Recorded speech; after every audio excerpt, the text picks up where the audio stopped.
আসসালামু আলাইকুম viewers, welcome to নীলিমাস কিচেনে। আপনারা সবাই কেমন আছেন? ইনশাআল্লাহ সবাই ভালো আছেন। আজকে আমি রান্না করব গরুর মাংসের ঝুরা মাংস। আর এর জন্যেই প্রথমেই আমি প্যানের মধ্যে দিয়ে দিয়েছি 5টি পেঁয়াজ কুচি, একটি শুকনো মরিচ, পরিমাণ মতো তেল আর কয়েকটি কাঁচা মরিচ,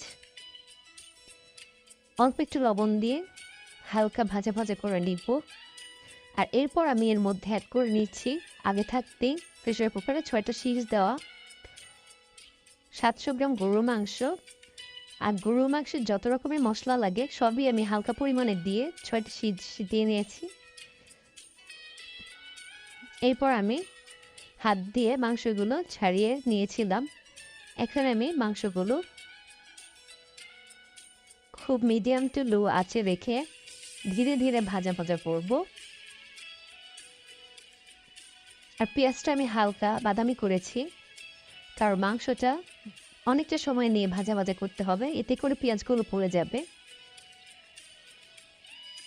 এখানে আমি দিয়ে দিলাম জিরার গুঁড়ো, আর এতে করে খুব ভালো একটা ফ্লেভার পাওয়া যাবে।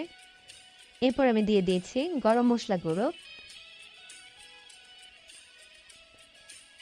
আর আপনারা চাইলে এর মধ্যে অ্যাড করতে পারেন আস্ত রসুন খোসা ছাড়িয়ে, আস্ত কোষগুলো দিয়ে দিবেন। আস্তে আস্তে ভাজা ভাজা হবে, আর এগুলো ভাত, পরোটা, পোলাও দিয়ে খেতে খুবই ভালো লাগে।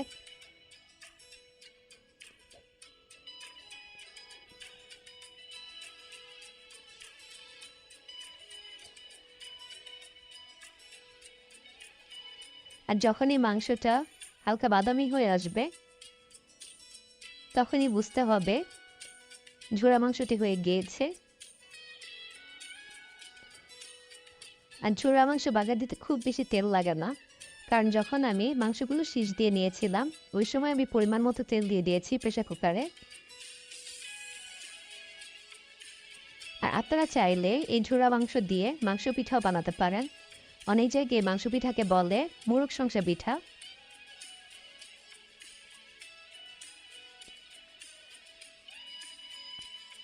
আর বিশেষ করে কুরবানিদের পরে এই মাংসটা বেশি খাওয়া হয়, কারণ বাড়িতে অনেক মাংস রান্না করা হয়।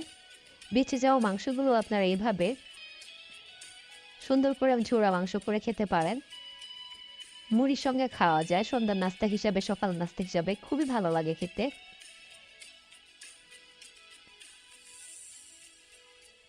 আপনারা সবাই এইভাবে ট্রাই করবেন, ইনশাল্লাহ ভালো লাগবে। দেখুন কত সুন্দর হয়েছে, মাশাআল্লাহ। ভিডিওটি দেখার জন্য ধন্যবাদ। সবাই ভালো থাকুন, সুস্থ থাকুন, নীলিমাস কিচেনের সঙ্গে থাকুন। লাইক, কমেন্ট, শেয়ার দিয়ে পাশে থাকুন। আল্লাহ হাফিজ।